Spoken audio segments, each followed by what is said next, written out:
سنیوں کو فنڈنگ کرتے ہیں. شروعات کا معاملہ یہی رہا, انہوں نے فنڈنگ کی اور اس طرح سے سنی مسلمانوں سے تعزیے بنوائے, اور آج حالات یہ ہیں کہ اب سنی مسلمان اپنے پیسے کو خوب لٹانے کے لیے تیار ہیں, جبکہ سب یہ جانتے ہیں کہ اس طرح کے جو مروجہ تعزیے ہیں, جو لمبے لمبے اپنے مقابلے ہو رہے ہیں, اور اس میں روضہ امام حسن و حسین کا نام و نشان تک نہیں ہے دور دور تک, اور پھر مقابلے, پھر روڈوں پر نکل جائیں, جدھر نکل جائیں, تو اگر کھیتوں کی طرف نکل جائیں تو تہس نہس کرتے چلے جائیں, اور اگر راستے کی طرف نکلیں, لائٹیں اگر آ جائیں, اس کے تار آ جائیں, جیسے کھمبے ہوتے ہیں تو لائٹوں کے جو تار ہوتے ہیں وہ کاٹتے چلے جائیں. کہاں مذہب اسلام ان باتوں کی اجازت دیتا؟ آج مسلمان ان باتوں کے لیے کٹ مرنے کے لیے تیار ہے. اس لیے ان باتوں کا ہم سے کوئی ناتا نہیں ہے. میں آپ کو بتلاتا چلوں, یہ ایران, عراق اور یہاں اسی طریقے سے لیبیا, یہ ان کے شیعوں کے گڑھ ہیں, مرکز ہیں بڑے بڑے ان کے وہاں پر, لیکن کہیں پر بھی واقعی وہاں تعزیے نہیں بنتے.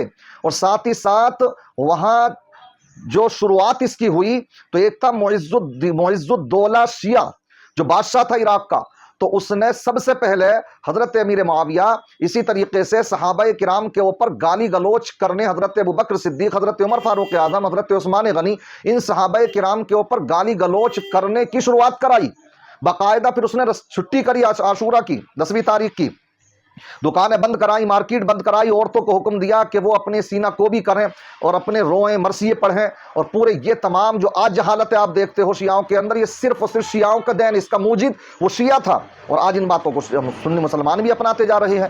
اس لیے ان باتوں کو سمجھنے کی ضرورت ہے, سمجھ رہے ہیں؟ اس لیے ان مذہب اسلام کو خاص کر اہل سنت والجماعت کو بدنام کرنے میں جہاں غیروں کے ہاتھ ہیں وہاں اپنوں کا بھی کم ہاتھ نہیں ہے گا.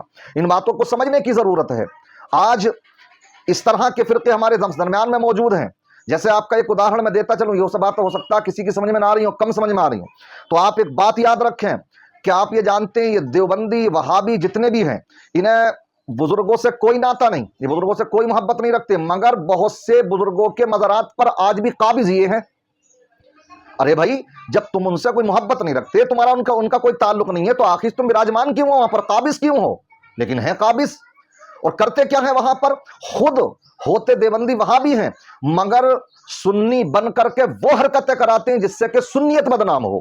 ایسے ہی آج یہ شیعہ لوگ سنی بن کر کے ایسی حرکتیں بھی کرتے ہیں جس سے کہ سنیت بدنام ہو. اور انہی چیزوں کو دیکھ کر کے کچھ بہت سے سنیوں نے بھی ان چیزوں کو اپنا لیا. اب تو چندے کرتے ہیں باقاعدہ سنی بھی, اور اونچے اونچے تعزیے بناتے ہیں, یہ سمجھ رہے, جس میں کہ روزہ امام حسن حسین کا دور تک تصور تک نہیں ہوتا. اب تو پتہ نہ براق اور کس طرح کے کہ غیر مسلم بھی دیکھ دیکھ کر کے یہی سوچتے ہیں کہ آج جیسے کہ ہمارے یہاں پر کھیل تماشے کا مذہب ہے تو یہ بھی کھیل تماشے کا ہی مذہب بن کر کے رہ گیا. اس لیے سمجھ جاؤ مسلمانوں, ان باتوں کو سمجھو. مذہب اسلام میں ان چیزوں کی کہیں پر بھی ذرہ برابر بھی گنجائش نہیں ہے. میں دعا کرتا ہوں اللہ تبارک و تعالی مسلمانوں کو عقل سلیم عطا فرمائے, اور صحیح معنی میں اہل بیت کرام سے محبت رکھنے کی توفیق رفیق عطا فرمائے. ان سے سچی محبت ان کی تعلیمات کو اپنانے میں ہے, نمازوں کے پڑھنے میں ہے. آپ کسی کو اگر کسی سے پیسہ لیا ہے تو ان پیسوں کو ادا کریں, اس طرح سے مذہب اسلام کو اپنائیں اور چل کر کے دکھائیں. یہ ہے امام حسن حسین سے سچی محبت.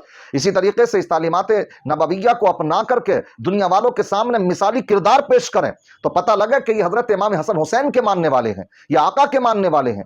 سمجھ یہ کیا آپ ڈھول تاشے تازیے ان تمام چیزوں میں آپ نے لگا دیا اپنے آپ کو, اس لیے تو پیدا نہیں ہوئے تھے آپ کا تخلیق کا مقصد یہ تو نہیں ہے جو آپ ڈھول تاشوں میں لگ گئے.